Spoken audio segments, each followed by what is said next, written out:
All right, we are live. Welcome, everyone. Here today, we are going to discuss some LGBTQ plus horror, at least to the best of our ability. So, with me today, I have my old good friend Michael Schutz. He used to be with me on the Darkness Dwells Darkness podcast. dwells forever. Yeah, and Allan Gunnells, he's here with us. If you guys would like to introduce yourselves, how about we start with you, Mark? I'm Mark. Mark Allan Gunnells. I write horror and suspense. I've been working in the small press field for about 10, 11 years now. And I still love it. I think you had like a screensaver that was like working. Oh, yeah. Yeah. Just planting the seeds in your mind. There we go. Yeah. All right, Michael. I didn't know that I needed to pull my bio up. Who am I today? Well, I'm Michael Schutz, and I write horror, and I'm a total horror movie fanatic. I'm a gore hound. I love it. I love everything scary, and I want to move things. I'm getting into like more disturbing things because it gets harder and harder to find scary. I think we can all agree scary is getting hard. So I guess I'm such a big fan of Rob Zombie. I'm gonna follow in his style. I had a guest on recently who is also a big fan of Rob Zombie films, and we were both going on about how he's an underrated genius. He is. Yeah. And that was the Mike Thorne interview, by the way, for anyone who wants to go check that out. So we're here to talk about queer horror, and it's June, so this is why I wanted to do this. And of course, I kind of dropped the ball a little bit because I wanted at least one more person on, but that didn't happen. But I'm gonna have her on a later show, so I'm just gonna keep my mouth zipped about that for now. Whoa. But good. So how are you guys enjoying June or your Pride Month? I don't get out much. I am that close from being like an official recluse, like on medication, like gotta lock the doors, agoraphobic. Not quite that bad. I don't do anything. I don't go anywhere. You sure you're not staring at, like, peeking through the curtains, sweating all the time? I do that. I do that. That's what peepholes are for. I'll just open the door. No, I celebrate things in my own way. I like watching like a lot of gay. I don't know. I guess queer is in now. I still say gay. There's a okay. But gay indie films. I love watching all the indie films and reading authors. I don't do anything to celebrate. No? Do you, Mark? Do you celebrate at all? I don't really go to any of the local Pride events anymore, but I have internal pride. And my husband and I are always going out, and we're very, we just walk down the streets, we hold hands. That's pride, especially in this area of the country. So, yeah. I have pride that way, and because I am a big horror geek, and I grew up loving horror and wanting to see more LGBT representation in what I was reading and watching. I really like to use the month to celebrate and uplift LGBT horror creators, to get them a little more recognition and to get people talking about them. Yeah, I noticed you've been doing that, especially at the beginning of June. I haven't been on Facebook in about a week very often anyway, so I don't know if you've been doing it recently, but you like to highlight certain authors and talk about them on your Facebook, right? Yeah. I do. Last year, I did a thing where every day of the month, I talked about a different person. I talked about Michael. Um, and, sometimes it's writers, sometimes it's filmmakers, sometimes it's LGBT folks who write articles about horror for websites and magazines and things like that.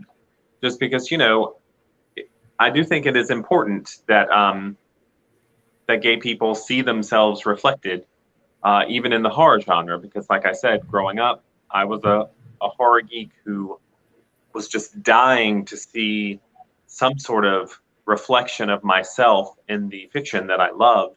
And back then, very rarely got it.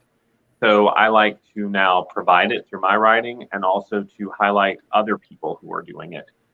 Because, there are, more and more of us.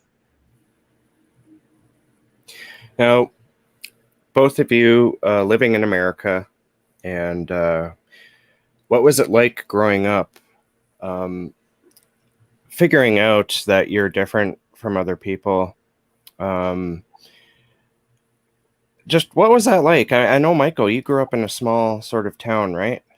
Yes, small town of 8,000 people in rural Wisconsin.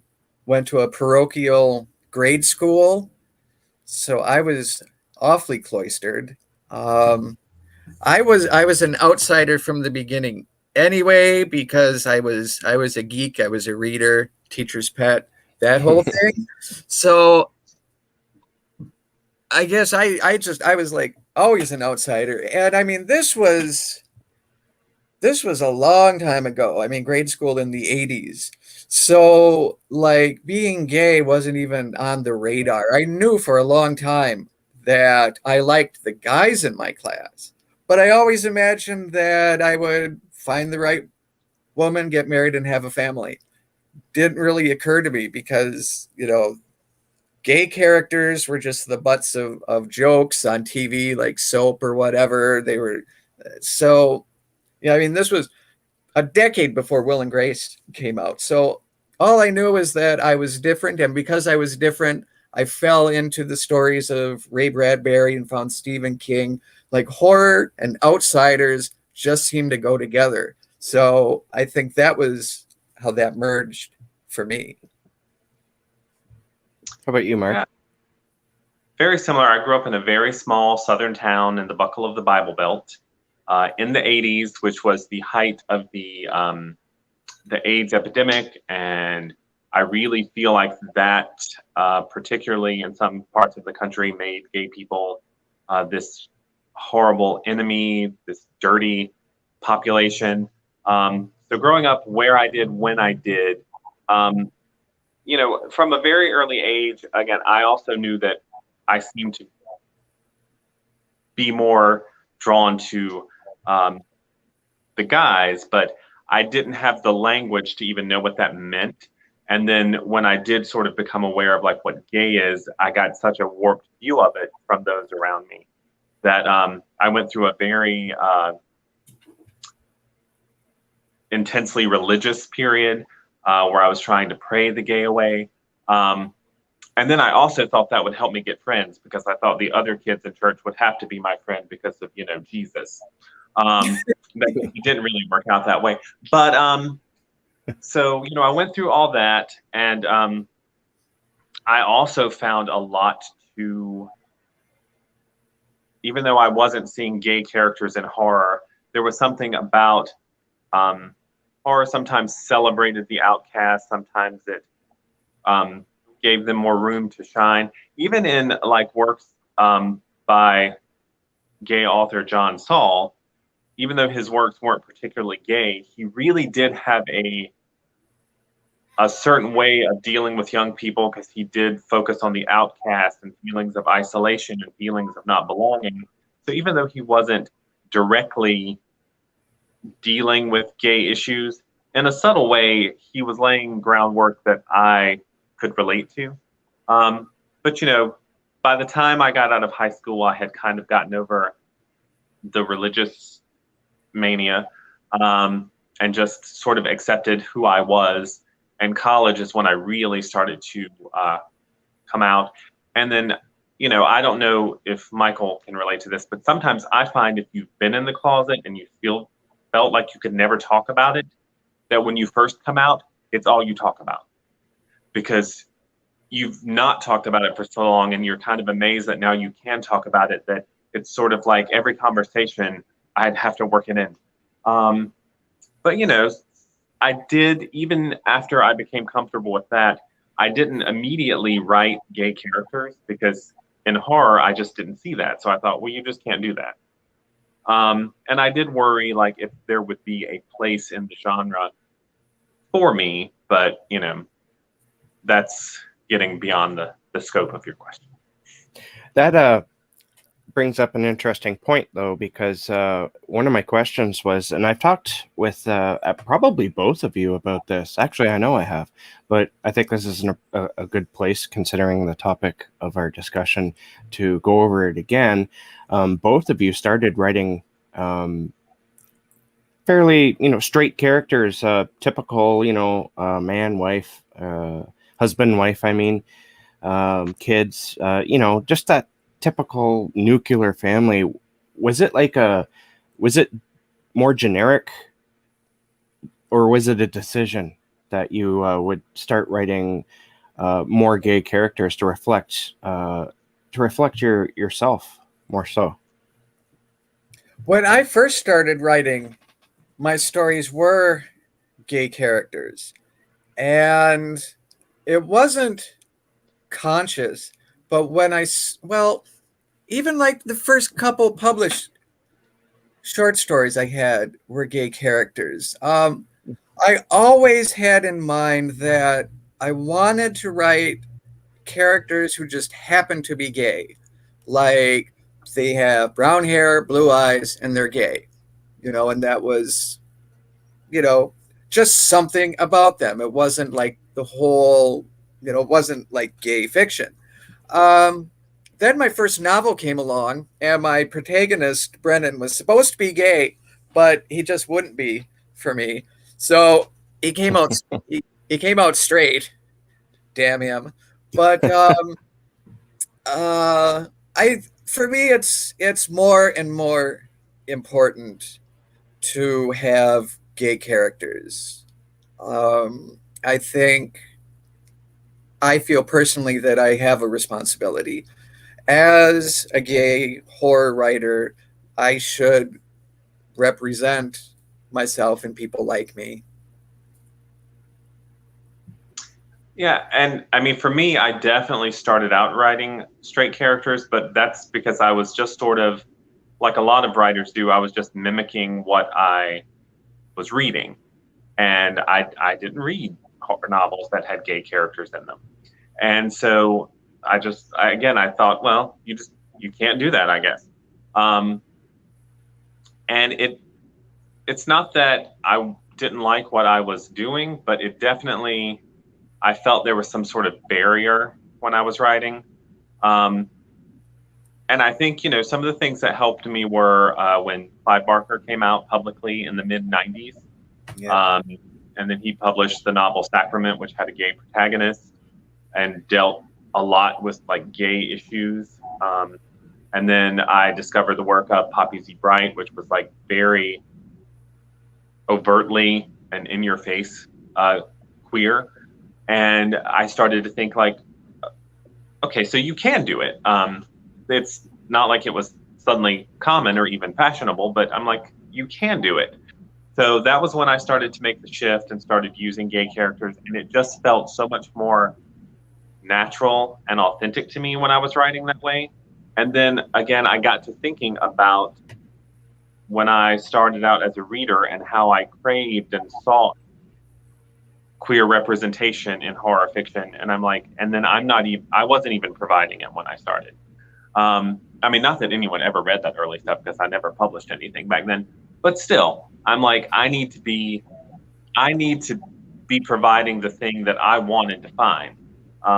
As sometimes I know, like Anne Rice has said, like, you need to write the book that you can't find in the library. So that's what I started doing. And, I just continue it. I do a lot of characters, I don't want to say incidentally gay, but they're gay. The story doesn't necessarily revolve around that, which I think is important too, because I've run into the thing where some people will say, "Why is that character gay if the story's not about that?" As if the story has to be about a character being straight to make them straight. So I like to just, they're gay because there are gay people in the world. And sometimes horrible things happen to us too. So we get to be in horror too. Yeah, for sure. I said that piece of advice from Anne Rice. I heard that maybe only 2 or 3 years ago. And that was the best piece of advice I'd ever heard, because we always hear write what you know, which is so worthless. I swear, I think somebody just came up with that because somebody asked a writer, give us some advice. And he or she was, write what you know. What does it mean? But how I heard it was Anne Rice said, write the story only you can tell. But, what you said works just as well. Either one, it's the book that, write the book that you want to read, right? So very much the same with me. So Rob Shepard is in the house. Hey, Rob. And he has a question. He says, "Do you have a personal favorite gay character in horror, fiction, or films?" Character. Well, you stumped them, Rob. I know. I expected like director or writer, but character. I'll just throw out whatever his name was in Nightmare on Elm Street 2. The gay Elm Street that nobody realized it was gay when it came out, but now you watch and it's like the gayest thing in the entire world. Anybody out there, if you have not watched Nightmare on Elm Street 2, rewatch it. Is that Jesse? Yeah. It's not better. It's not like, oh, this is better than I remember. It's just different than you remember. Yeah. I'm very fond of the some of the early Poppy Z. Bright characters. In his first book, Lost Souls, there was a character named Ghost, who I guess maybe gay, maybe bi. But then in Drawing Blood, his second book, there was a couple, Trevor and Zach. And that was the one where I'm like, I liked them. Yeah, he just really went with like, this is a very like in-your-face sexual gay couple.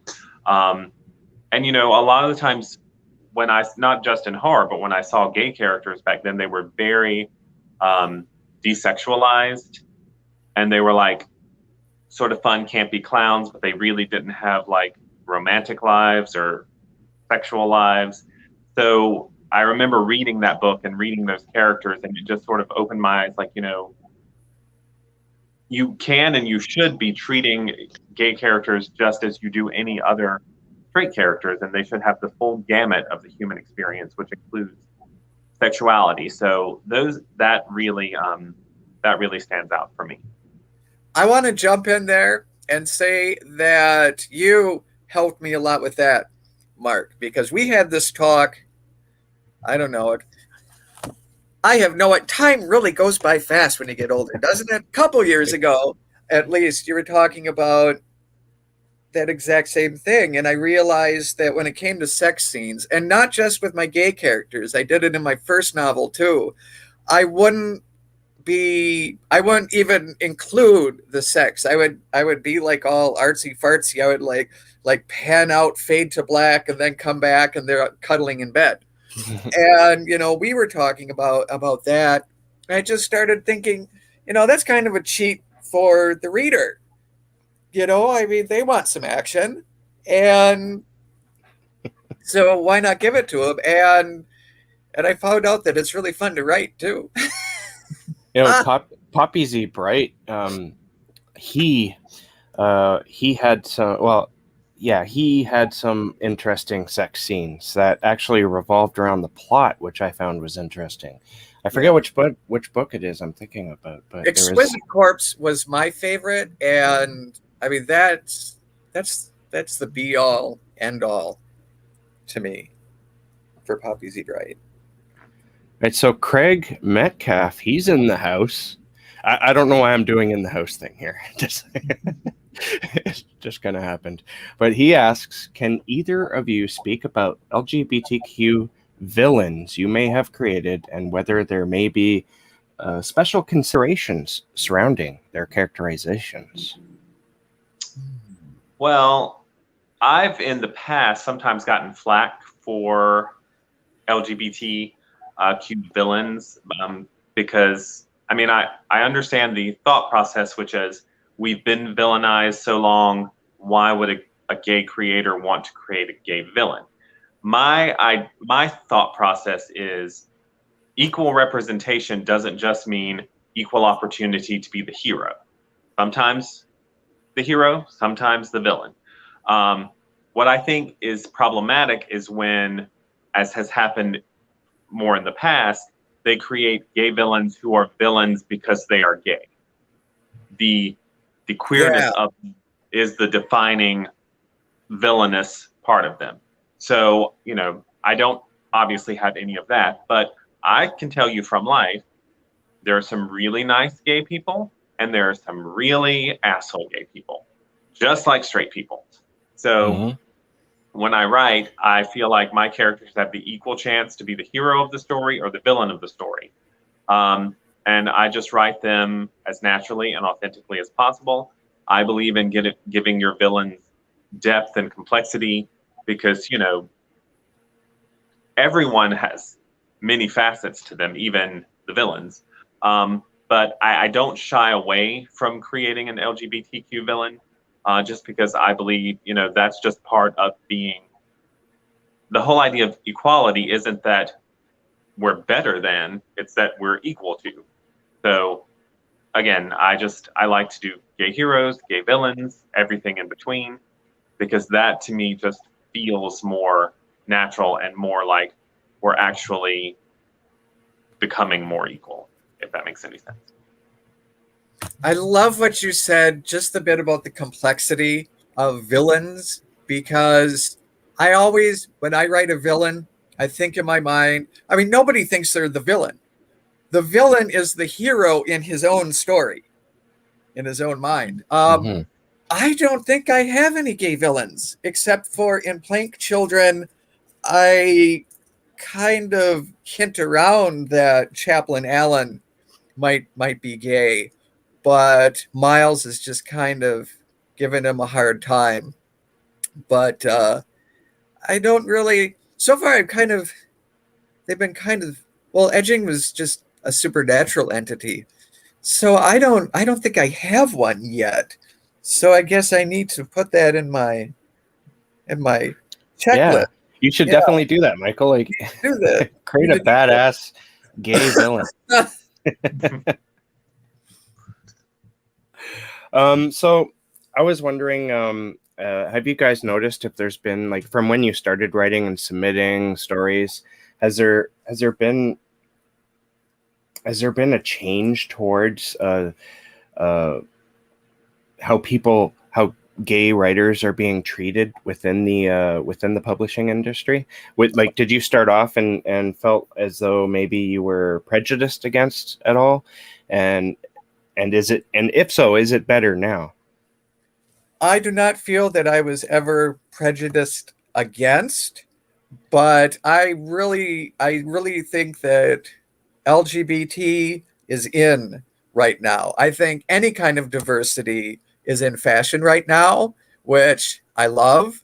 I mean, when you read about, when you go to a publisher's site, when you look at or a reviewers, publishers, anything, they like asking for diversity. They want to read different kinds of characters. So I think this is a very good time for gay characters and authors in horror and all genres. Yeah, you're right, Michael, because like I watch a fair amount of BookTube, and I've learned through that diversity in especially like fantasy, young adult fantasy. There's a huge LGBTQ sort of trend happening within there. And do you feel that actually, I'm going to ask that in a minute. How about you answer my original question there, Mark, before we continue? Well, early on, I wouldn't say I was prejudiced against, but I definitely encountered some publishers and editors early on who cautioned me that being too openly gay could be a problem in the horror field. I had some publishers tell me that, using a lot of gay characters was going to alienate the heterosexual male fan base of horror. And it was very early on, so it left me a little uncertain, and it made me wonder, well, is there going to be a place for me? Luckily, I'm a stubborn person, and I wanted to write what I wanted to write, and I wanted to write what I enjoyed writing. So I just didn't listen to them. And then I found publishers who I kind of discovered that way of thinking was sort of a holdover that some people were still clinging to. But there were plenty of publishers out there who were open to more diverse voices and more diverse stories, actually embraced it and celebrated it and promoted it. And, but, sometimes I still encounter a little of that. Like I'll read a review that says something about, maybe a little bit too much of the gay perspective for me, which is, a little odd. But for the most part, I do think, particularly in the small press horror world, it's much more opened up to diverse voices. I don't see that as much in the big New York publishing world. I don't feel like you see a lot of openly gay horror writers in that world. I feel like they feel like, well, we got Clyde Barker, so we're done. Yeah, we're covered. We're covered. In the small press world, I am seeing a lot more LGBTQ authors, which is wonderful. I still feel like when it comes to coverage of us, sometimes there's a little bit of this one LGBTQ author has a big book right now, so we can't really focus on anyone else because this is our queer author for the month, that sort of thing. Except for this month when it's all about us. But yeah, I definitely see an opening up in the small press horror world, which is very lovely because, again, I'm getting to read the kind of books that I was looking for as a teenager in the 80s and couldn't find. As I was talking about, and you kind of brushed upon it too, Mark, diversity and diverse characters, not just with gay characters or LGBTQ characters. It's anyone who's not just white and, what you got before, just say 10, 20 years ago. They're trying to change things. But I, honestly, you mentioned, Mark, that it's not really happening in the big horror, like the New York 5 or whatever. It's mostly in small press, but has anyone else noticed that there's a bit of a change? Because you see it in fantasy and science fiction, but I'm not really seeing it in horror all that much. I mean, sometimes you have a breakout like Sylvia Garcia Moreno with Mexican Gothic, which was like a huge book. And even, Stephen Graham Jones has made quite a, big splash in the last few years. So I do feel like you see it somewhat, but I think outside the small press world, it's still rare enough that when you see it, you notice that it's different, if that makes any sense. Mm-hmm. You notice that it's sort of an anomaly, a good anomaly, well, I can't talk anomaly, but yeah, I think they're going to catch up as people catch up. The one thing I found with those early editors and publishers I met was that they were grossly underestimating the horror reader's sophistication level and desire for more than just the same old thing. And so I think that is going to catch on in bigger, the New York publishing world too, but they're lagging behind the small press world a little bit. Yeah. I think that one thing that you just said was just reminded me of my story. And like you say, underestimating the horror reader, because I think horror fans in general are a lot of times outsiders. I think that the horror genre attracts more open-minded people, just a different type of person, that I think is just simply more accepting, in my opinion. And as far as like the big five, or however many there still are, I think they're just so worried about the money, and we've got the names out there. We got to make sure that, King's gonna sell and Clancy's gonna sell, and so they are lagging behind. We need the breakouts to come and sweep upward, and I think that's what we will see. Yeah, there's also a Paul Tremblay released a book, Cabin at the End of the World. I think that's the name of it, where he had two gay characters. They were married and they adopted a young girl. So there's that as well, which is interesting. But Paul, he's not gay. Is that an issue itself? Straight people writing gay characters? If they do a good job, no. I think it's how they handle it. I liked Paul's book a lot, actually. And I like seeing straight writers including gay characters because, again, we exist. So why not? I think the problem comes is sometimes I see writers including a gay character, but for instance, I'm not going to specifically name anything, but I've read books where do it. It's very name names. Obvious to me that, the character is gay because at the very beginning the author says, and this character is gay. But the character, again, is desexualized. There's never any romantic interest. There's never any dealing with, feelings of attraction to anyone in a way that author doesn't deal with the straight characters. And so I'm like, and a lot of times people say, well, in that story, there wouldn't be any sex. And I always point out, a character doesn't have to have sex to have sexuality. Yes. So, it's like my husband and I are still, it's not popular to say, but we're still fans of The Walking Dead. But one thing that really bothers us is the way that they deal with their gay characters, particularly their male gay characters, because they do become very desexualized in a world where all the straight characters are still hooking up left and right. But, even there was an episode where I was saying this would have been a perfect time for the gay character to talk about being lonely or frustrated. Because, somebody had pointed out to me, well, in a post-apocalyptic world, what are the chances he might run into another gay character? Well, that's something you can deal with. He's feeling about.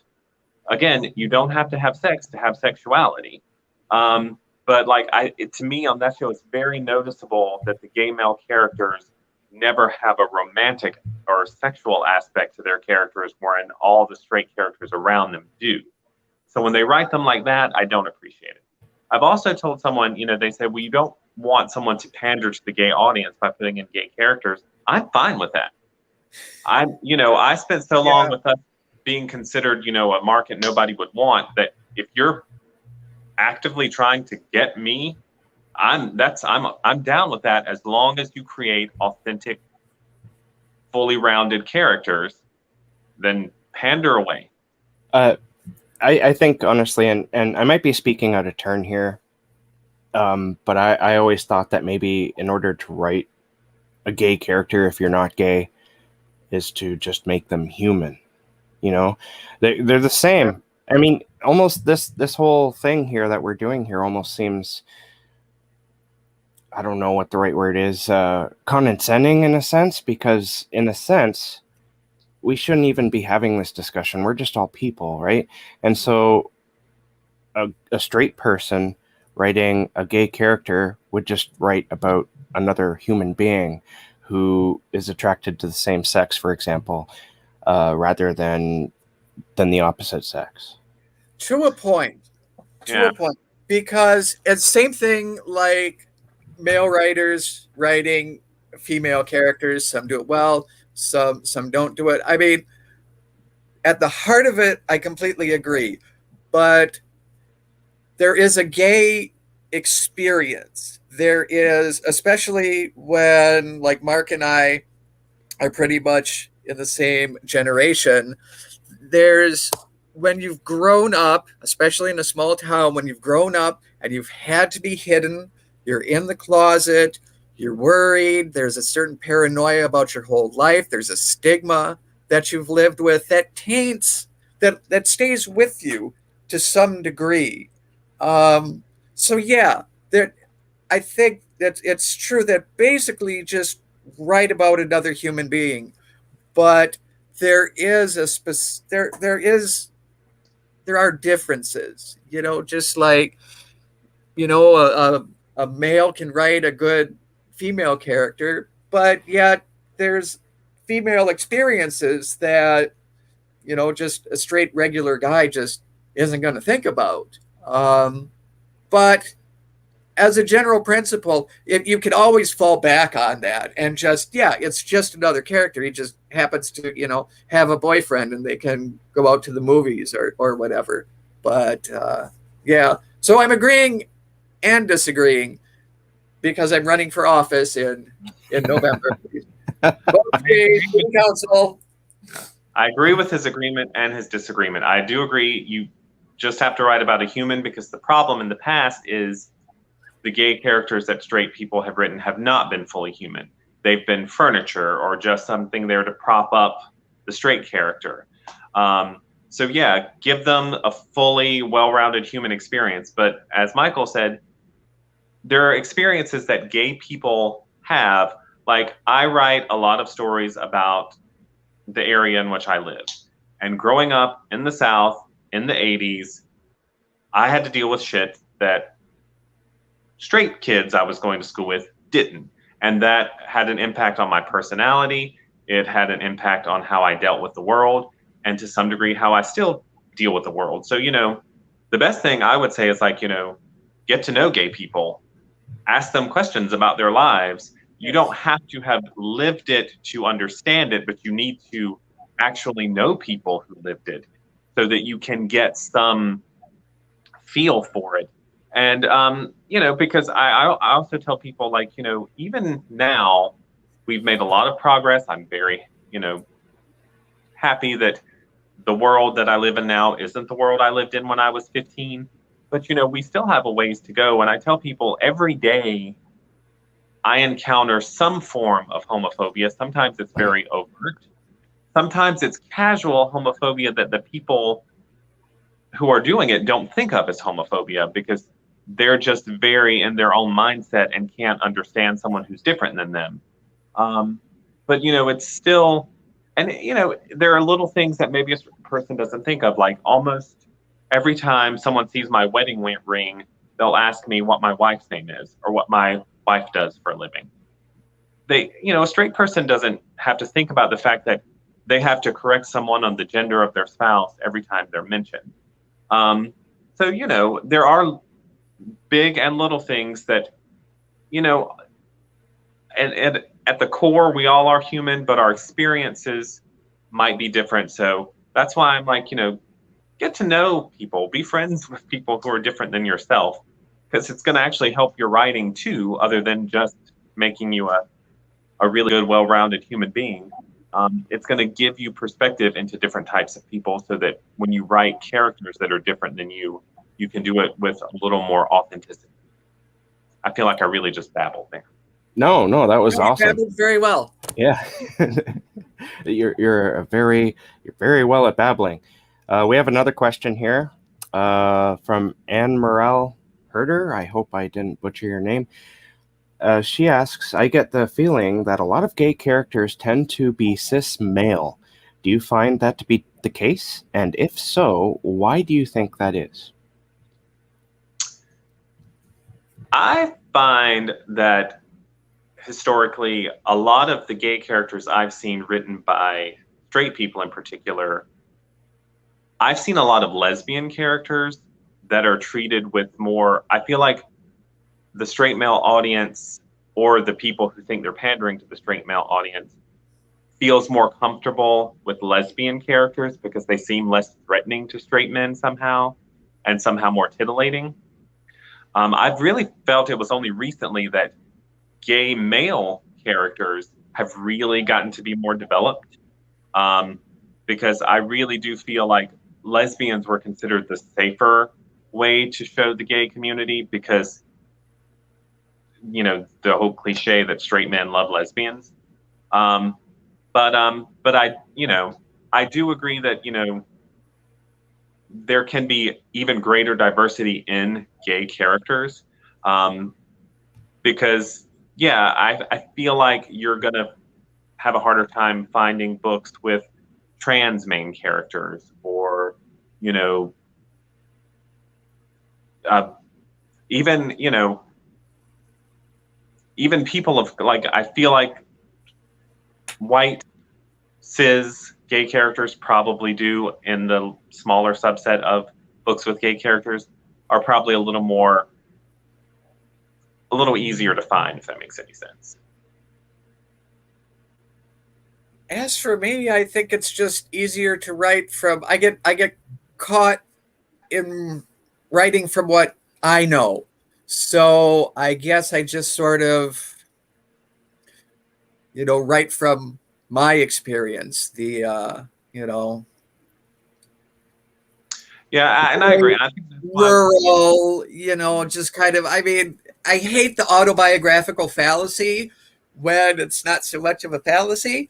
Um, but um, when I got not my new boyfriend Jack and my muse, he opened me up to a whole other world of seeing couples together, and the age difference there helped too. Seeing, just opening my eyes up to not always creating characters that are me, but even if it's just creating one character that's me and another character that's somebody else, it's like slowly branching out. And just recently, with a lot of conversations and really truly feeling like I have found a new muse, that things are just clicking with me better and going in different, more full directions. And a lot of that has to do, again, Mark, with our conversation and talking about writing with more sex and sexuality. So I guess it's still going to be cis male for a while for me. Not that I want it to be, but I'm trying to open up to more experiences. I'm trying to. well, I do think, you know, that's a good point. We do write, you know, sort of from our own experiences, which is why I think the more diverse writers we can give opportunities to, trans writers, people of color, just everyone who runs the gamut. And again, I think the more people we get to know, like, in one of my recent books, To Be, I wrote my first non-binary character. And it wasn't something I planned or thought about beforehand, but when I sat down to write that character, I've just gotten to know so many non-binary people in the last few years that it felt natural to include that. But yeah, I mean, you know, I just feel like the more writers you give opportunities to, the richer and deeper and more wonderful the horror field is going to become. And I'm going to add on to that if I actually stopped being such a recluse and got out more, maybe I would I could know some more diverse people in my life to help write more diverse characters. I suppose I could not just write about my cats. Well, you know, as for me, my brother, he's gay, but other than that, I haven't known any gay people in my life. I live in, well, yeah, maybe you're right, but where I'm getting at here, though, is where I live. The area I live is highly conservative. It's farming country, and when growing up, all the bad jokes were prevalent, equalizing being gay as to every horrible thing you can imagine.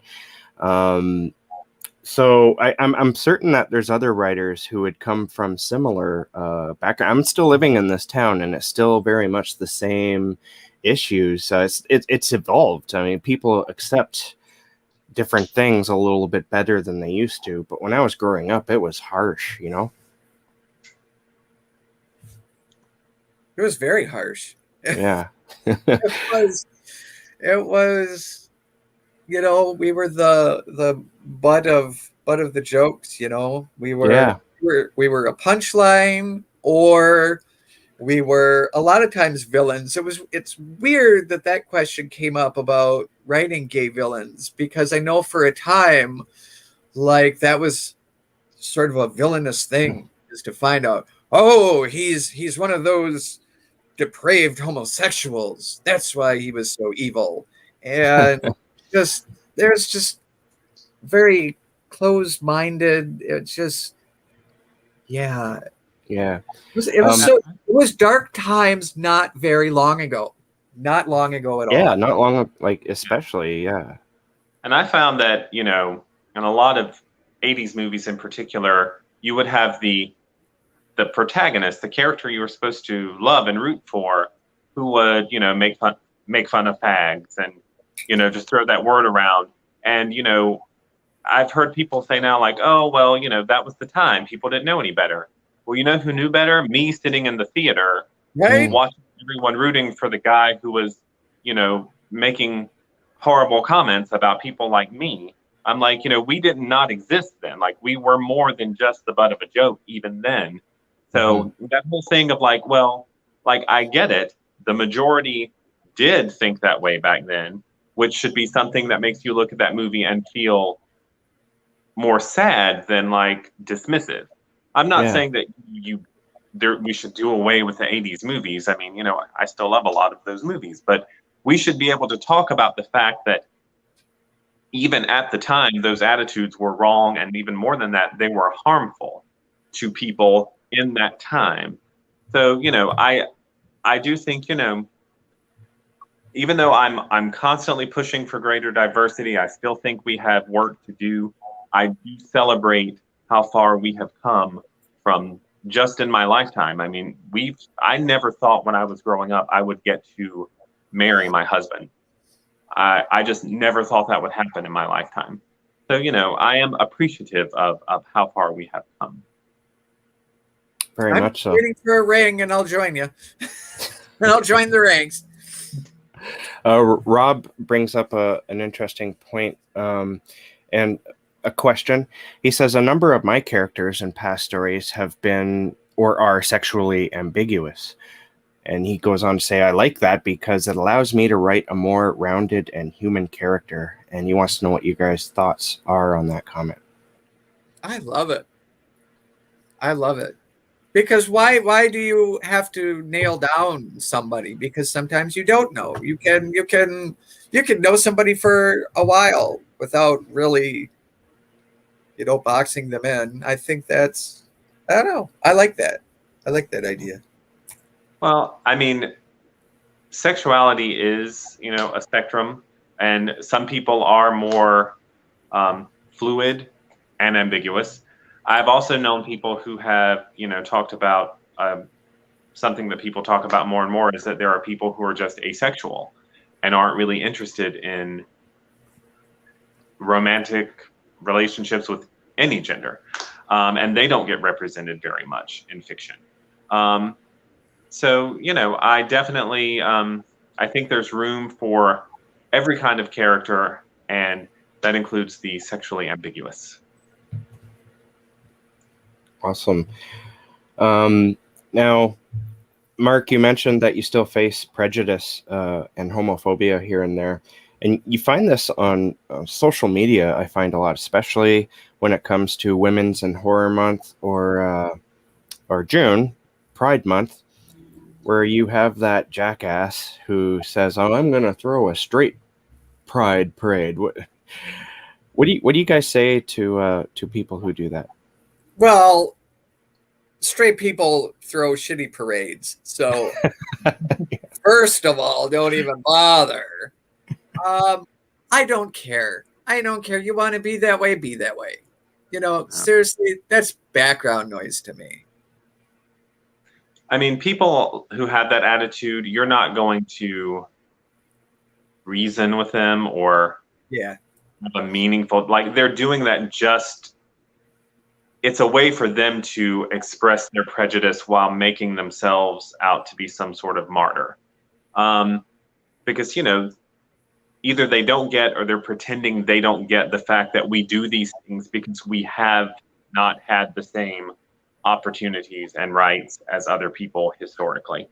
So, I don't really say anything to them because they're not really worth my time. I just keep doing the work I want to do to push diversity, to get people talking about it. And I do think things like Pride Month, things like Women in Horror Month, Black History Month, the goal is to get people discussing it so that it continues and it's not just a month for anyone, but that we all have the equal opportunity.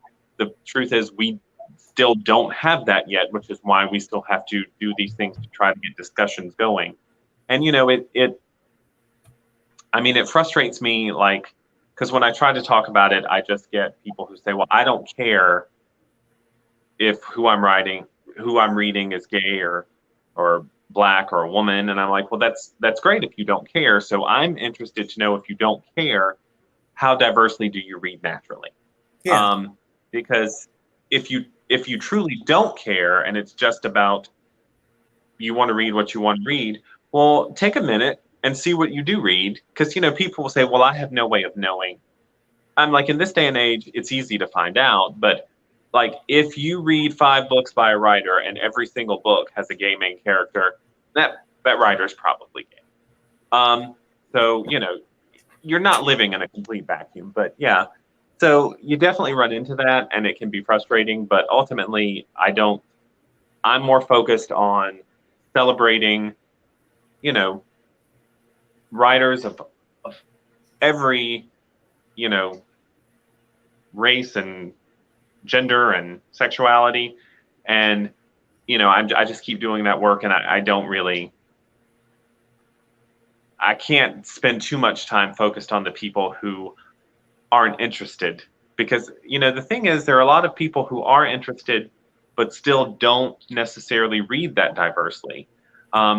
And those are the people where you can sort of engage in discussions, and they might think, oh, well, let me seek out some writers from more diverse backgrounds and more diverse voices. So that's who I'm more interested in. Awesome. So I was thinking that we should move on and talk about queer horror writers. And I was wondering who you guys are reading today that you particularly enjoy. It can be an old favorite or a new favorite. Well, I don't read if they're I don't care if they're women or straight or gay. I just read the story that I want. No. Can somebody tell me once and for all, is Chuck Palahniuk gay or not? Because I think he is. I'm pretty sure he is, yes. Because I love him. I love his work. He's amazing. I scarf everything of his down that I can. I love Poppy Z. Bright, which I know, Mark, you want me to read all the other stuff, but I just like those first 3 books. It's just me. I just have to add here quickly. I didn't know John Saul was gay. I didn't know that until like a year ago. Yeah. I had no clue. Even before I knew, I suspected, because he had a glamour shot type author photo that I just thought a straight man wouldn't have that as their author photo. But then I found out that, he had written like a gay comedic romance book under a pen name that I found and read. And then, because back then I never saw or heard him, but then when I actually saw an interview and heard him talk, I thought, okay, yeah. But some of the LGBTQ writers I've been reading lately that I've really enjoyed are obviously Michael, who I loved, and Playing Children, and I've read some stuff by Craig Gidney that I really liked recently. He writes a lot of weird fiction. Yeah. J. Daniel Stone, I read a collection of his that I really enjoyed. It wasn't horror exactly, although there were some very horrific elements to it. A recent book called The Prophets by Robert Jones Jr. That was very good. I'm reading an Aaron Dries novel right now, and I love Aaron Dries. He does some great stuff. God, I'm trying to think, because I've read a lot recently, because I'm trying to read some of the people that I've been wanting to read but missing. But those are the ones that really stand out in my mind off the top of my head. I continue having a terrible time keeping up with new authors and new books. I reach for the old books. It's like I posted and like I talked with you, Jason, I got on a William Faulkner kick. And so like I'm always reaching for William Burroughs or reading John Ferris or, so I need to just make an effort and read more new material, period. Well, yeah. What I did this year was because I got into the habit where I just kept reading the writers I grew up reading, who are still great, and I still love them, and I will still continue to read them, but I kept putting other writers on the back burner that I wanted to get to because, well, Stephen King has a new book out, Joe Lansdale has a new book out. So this year, I'm only reading books by women, people of color, and LGBTQ authors. So, I'll get to all my old time favorites next year. This year, I want to finally get to the more diverse voices that I keep putting on the back burner. I want to put them on the front burner this year, so to speak. So, I'd like to mention also a fairly new writer to me, and as with a lot of writers lately, I discovered her here on BookTube. Haley Piper. She's been getting quite the buzz lately. She writes a lot of weird fiction as well, and I just started reading her, and she's pretty good. I just bought one of her books. I haven't gotten to it yet, but I just picked up one. Yeah, she's pretty awesome. So does anyone have any more questions? We have a few more minutes before we can shut things down. Speaking of the screen, this is Michael Schutz's book, Edging. Oh, yeah, I see. Yeah. I have some Marco and Gunnells. Could have done the whole video. Could have done like this. I have one more serious question that I didn't have written down, but it's been niggling at me because I saw a post a couple of years ago from Caitlin R. Kiernan where she said she found it condescending when people would make a best list, like a top 10 best horror list of female writers only, and they would of course release it on in February. She found that condescending. Do you guys find the same thing condescending if somebody were to come up with the top 10 gay horror writer list? Only if I weren't on it. It's like, you bastard.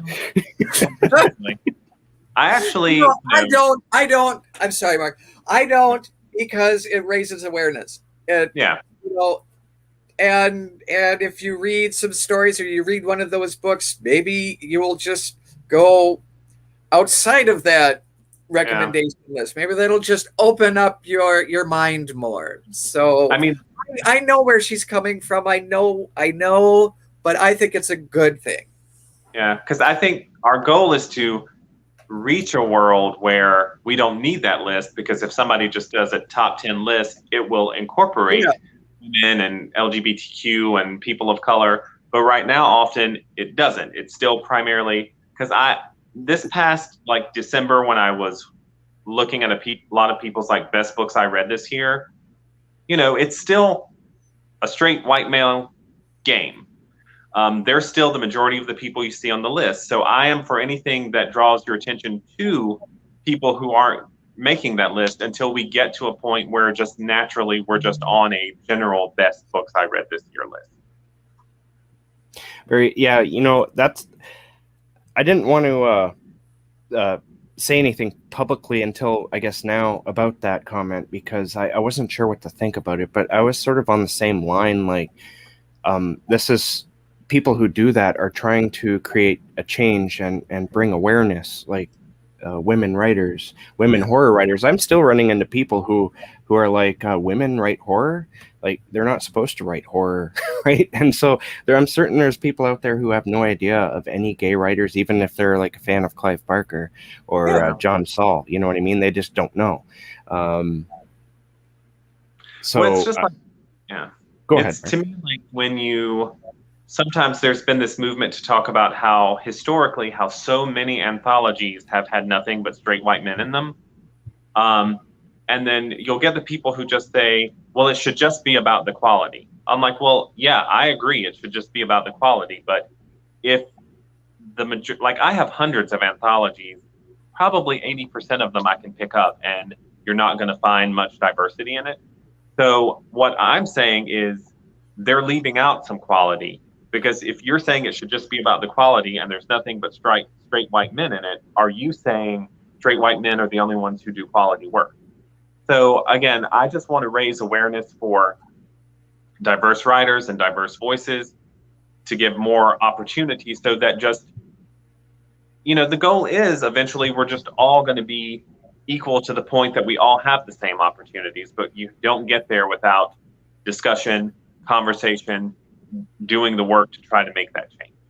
Exactly. Yeah, and just kind of like how we started talking about diversity it's helping now that submission guidelines are encouraging diversity, because if you just start out right with the editors, with the publishers saying, we want lots of diversity, all kinds of points of view, so then they will attract more to get that quality.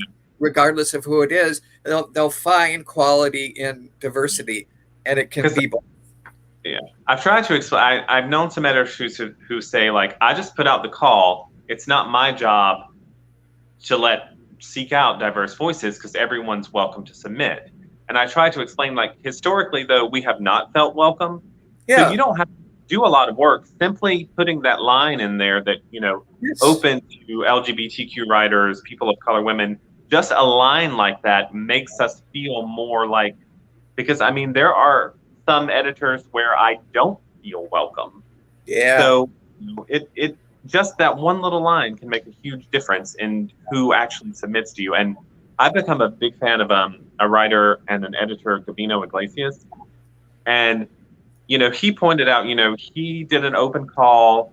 He just picked the best stories. It was a very diverse anthology. So he was saying, like, if you are not finding that a lot of diverse people are, submitting to you, that you're doing something to make them feel like they can't, because there's so much great work out there by so many diverse people.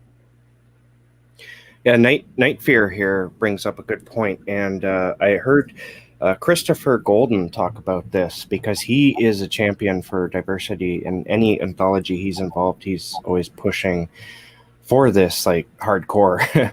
And this is pretty much what he said too. If you don't read diversely, you're missing out on such amazing stories. And he would go on to say that you're missing different perspectives and how people live, not just like straight, gay, but also different cultures. I totally agree. I feel that, a different perspective can take a familiar story and reinterpret it into something fresh and something you haven't seen before. And as a reader, I've experienced that. And that's why I'm sort of going through this journey this year of specifically reading more diversely, because there's all this great, rich stuff that, you don't even know is out there. And, just it's not that big of an effort just to try different things. And speaking of like reading, writing different types of things that the white cis male isn't used to, I found reading your book, Mark, To Be. It's basically, it's one of the reasons that fueled the question about writing just humans, because obviously it's different. There's male with male and their partners, and there was a thing as well, but it's just the basic human experience that's just different for each person. Well, I mean, I think that's part of, not that I'm this intellectual about it when I'm writing, but the thing is, as Michael and I were discussing, you are going to get different perspectives and different life experiences with the gay character. But that doesn't mean a straight person can't relate to it. I think some like straight male writers I've talked to who have read my work, they appreciate getting characters that have had different life experiences and offer different perspectives to them.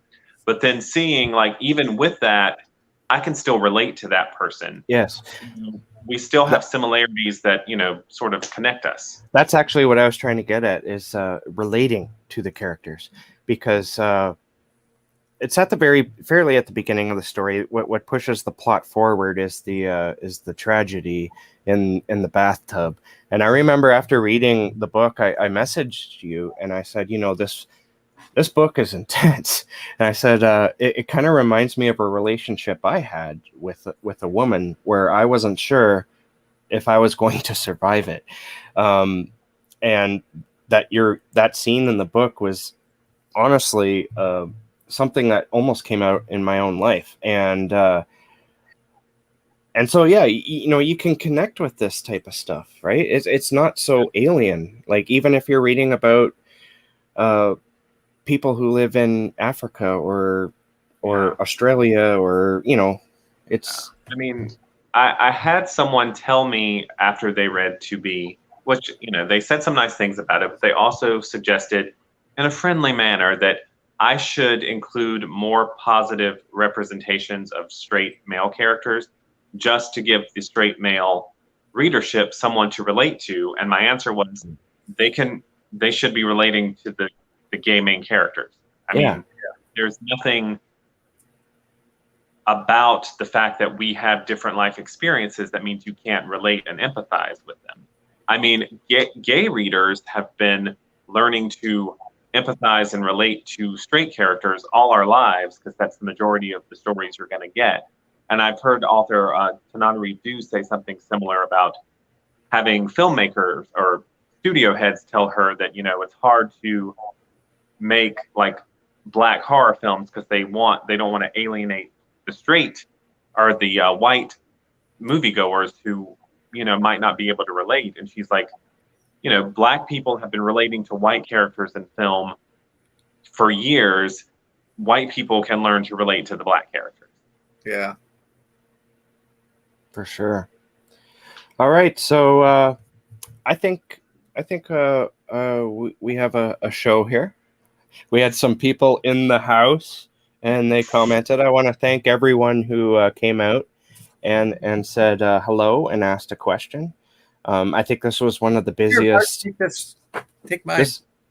This was one of the busiest ones live streams I've had yet, especially in the comments here. So thanks everyone. Thanks everyone for watching. I don't see any more questions, so I think I'm going to cut it out here. I think we covered pretty much everything I wanted to. Do you guys have anything you'd like to add or promote before we go? Gay fiction is covered. No. This was a great discussion. I'm glad you thought of doing this, and it's great to see two of my best friends. Yes. So it's been a while, Michael. I know it has. I've been talking to Mark all year. Yeah. Well, this brings back good memories of when I used to be on the show with you two guys. Yeah. Darkness Dwells. Mm-hmm. All right. Thanks everyone for coming. and stay tuned. I have some more content. There's somebody I wanted on the show for today, but they were busy, and that's perfectly fine. And to be honest with you, I wasn't sure if I wanted to do this or not because of the whole condescending thing. Me being a straight male, I didn't know if it was going in the, if I was doing right or wrong by tackling this subject. But this and women in horror have both been pretty close to me for a long time, and so it's something I wanted to tackle regardless, and so I went with it. So I hope I didn't cross any boundaries or say something stupid. No, We want you to be interested in this topic. That's awesome. the goal. That is the goal. All right. So thanks, everyone. Read diversity and stay dark, my friends. Stay dark indeed. If anyone watches this or listens to the old podcast, you'll get that.